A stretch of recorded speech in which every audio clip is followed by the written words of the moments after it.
Welcome dito sa National Fire Training Institute. So ito yung pinaka-institution kung saan get-train yung ating mga bombero sa buong Pilipinas. So of course, yung una natin kailangan matutunan dito sa firefighting is yung pagsusuot natin ng PPE o PPG, Personal Protective Gear or Personal Protective Equipment. Ang balita ko, sir, kapag sinusuot daw po yan, kailangan po within a minute po nasuot na. Within 2 minutes. Kasi ang nabalitaan ko po, kapag hindi raw po nasuot yan within 2 minutes, may iwanan daw ng fire truck. Aalisin ka agad yung truck. Kung habol ka, kailangan mabilis tumakbo. Kaya pala training Pero dito. talagang kailangan mabilis kang magsuot nitong mga protection natin. So siyempre po, unahin natin isuot yung ating boots sa yung trouser. Pagkatapos, so pwede na po natin isuot yung ating Coat.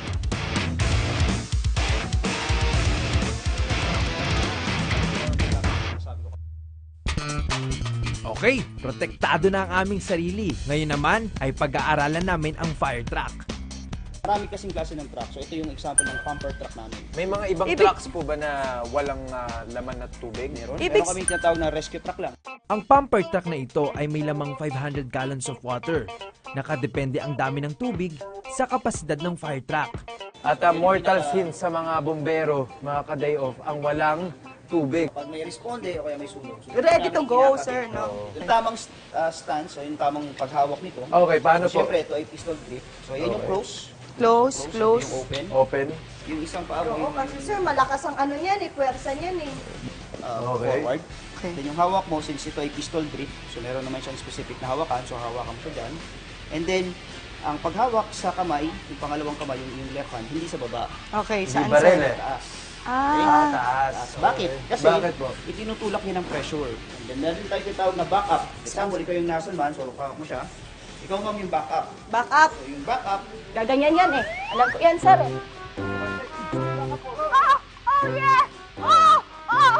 Uy, ayos palang mag-back up eh. Para-paraan lang yan. una yung backup. Hindi, sakit sir ah. Ayan, kailangan susuportahan mo yung paa ko kasi tatalsik tayo. Yan. Tapos yung kamay po, pwedeng dito sa shoulder niya. Ah, Okay. ganyan lang pala Tapos sir yung eh. Yung hose ma'am na nakakabit dito, dapat hawakan mo rin yung hose.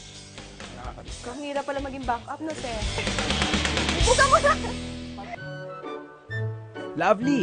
Subukan na natin ang target shooting gamit ang tubig.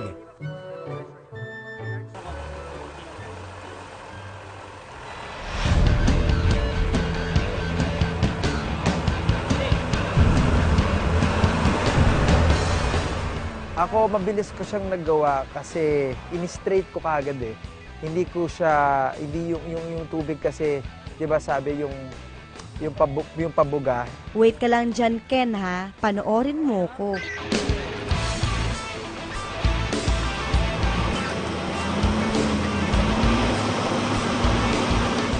Ako naman, nahihirapan ako kasi parang hindi ko talaga, ewan ko. Alam mo kung malabo bakit? ang mata ko. Hindi, tama yung posisyon mo. Ang nangyari lang dun sa kanya, hindi niya naikot ng masyado. Medyo nakabuka. Okay lang yan, Lovely. Mahaba pang araw. Huwag ang tagal nun sa akin! Pero dapat makabawi ka dahil balita ko, may penalty kapag hindi nagawa ng maayos ang task. Activity natin ngayon will be papasok tayo kunyari sa isang building na nasusunog. So, kapag mayroong isang building na nasusunog, mainit yan. At the same time, mausok. So meron po kami tinatawag na offensive and defensive. So pinapatay yung apoy, hindi po sa usok, kundi sa flame. Kasi sila yung product lang ng combustion. Dapat ang papatay natin kung ano talaga yung nasusunog. Kung ano yung pinanggalingan.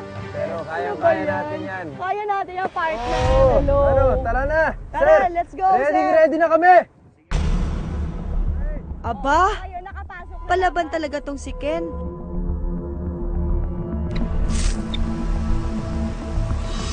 Partner! Lusok! Okay.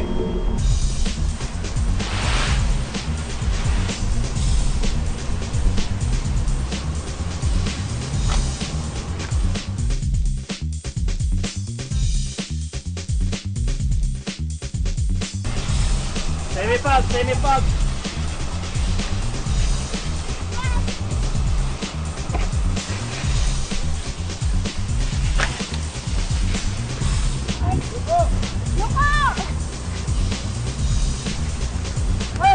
Uy, Diyos ko, Lord!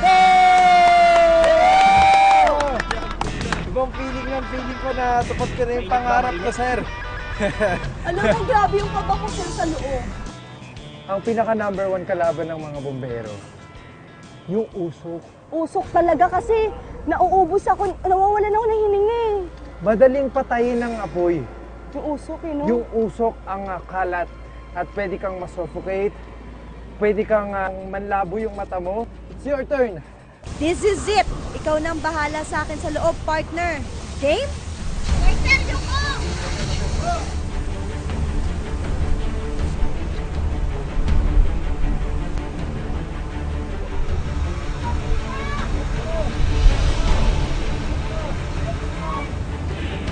Semipag!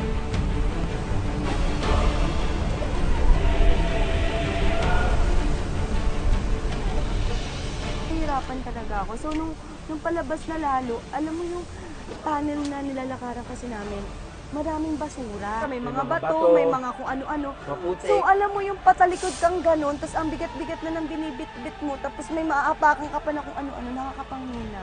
Talagang napaupo talaga ako, bala na mabasa ako. To the rescue naman agad si Ken kay Lovely.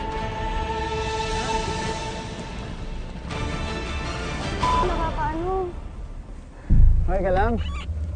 Bakit? hindi ako makahinga. Yan. Okay ka na? Okay na. Grabe, bakit ganun? Ang hirap, sir eh. Ang nangyari kasi, hindi niya na straight.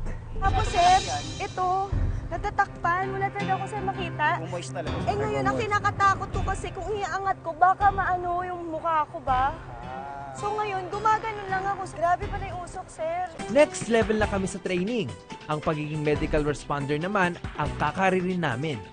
Kasama sa pagpo-provide ng first aid is yung basic life support. So ito yung ibibigay namin sa inyo because this is the highlight of a medical responder. So under nito is yung CPR or yung tinatawag natin na cardiopulmonary resuscitation. Ano po ba yung unang gagawin sa proseso ng CPR? Okay, safe na yung scene, Okay. nakasuot na kayo ng PPE. The next is to check the responsiveness ulit. Pag na-establish na natin na safe yung scene, lalapit tayo sa pasyente tapos magpapaalam muna tayo. Hindi muna tayo mag-engage kapag hindi tayo nakapagpaalam. I-check natin yung responsiveness ng patient.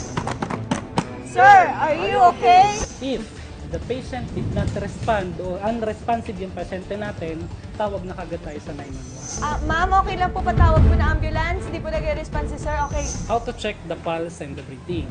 Ang tawag dyan ay look, listen, and feel. Ibig sabihin, you look for the rise and fall of the chest, Okay. you listen for the breath sounds, and you feel for the air coming out of the mouth. Okay. Kapag walang pulso, walang hininga, that's the time to perform CPR. CPR. Okay. So, saan ba tayo magpo-compress?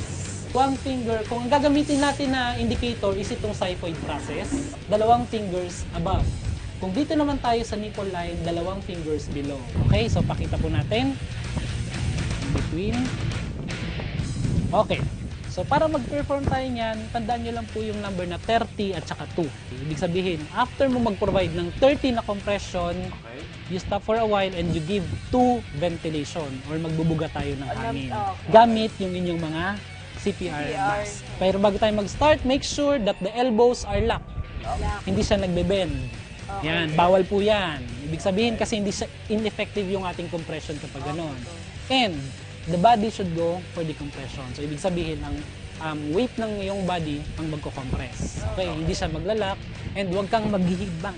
Headbang pala. Bakit, sir? Oh, kasi ang nangyayari, may hilo ka lang. 1, 2, 3, 4, 5, 6, 7, 8, 9, 11, 8, 9, 30! Sa pagbibigay naman po ng ventilation, kailangan po natin i-tilt yung head. 1 and 2. Kung mapapansin niyo po, umaangat. Okay.